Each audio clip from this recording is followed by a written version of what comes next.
We're going to continue with examination of the mouth. Mr. Johnson, can you open your mouth for me? And say ah. Ah.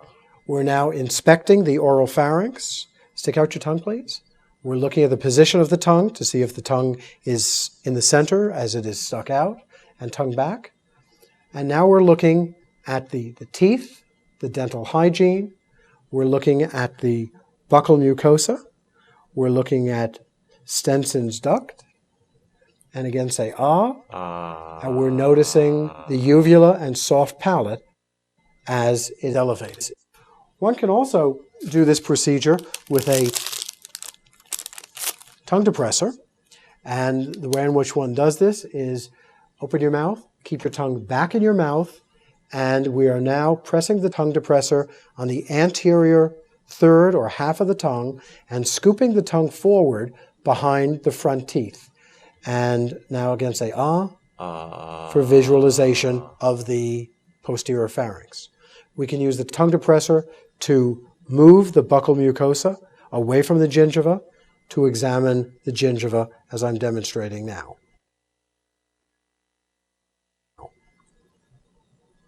The next part of the examination is examination of the tongue. And for this examination, one would now put on gloves since this is an internal examination. We're now going to examine the tongue and the floor of the mouth, for which you should put on gloves.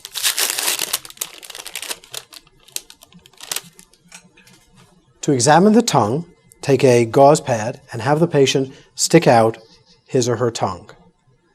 Hold the tongue gently and start at the back of the tongue and palpate along the lateral borders. Remember that most lingual carcinomas are on the lateral border of the tongue.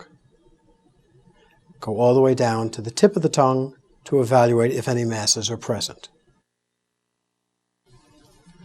The examination of the floor of the mouth is done as follows. It is actually a bimanual palpation in which one finger is placed under the jaw and the other under the tongue, and you palpate for structures between the two fingers. But in order to do that, you want to make sure that you protect yourself from the person biting your finger. So that's done in the following manner. The examination finger palpating the bottom of the floor of the mouth, the second finger is placed under the jaw. And Mr. Johnson, open your mouth for me. The cheeks are pushed in to prevent him from biting down. And the second finger of the other hand is placed under the tongue. And you palpate, in this manner, the floor of the mouth. Examination of the floor of the mouth is an extremely important part of the physical examination, since oral cancers are very common. Those individuals who are predisposed to oral cancers are those smokers, tobacco users, and also patients who drink alcohol. And this concludes the examination of the head. We're going to continue now with examination of the neck.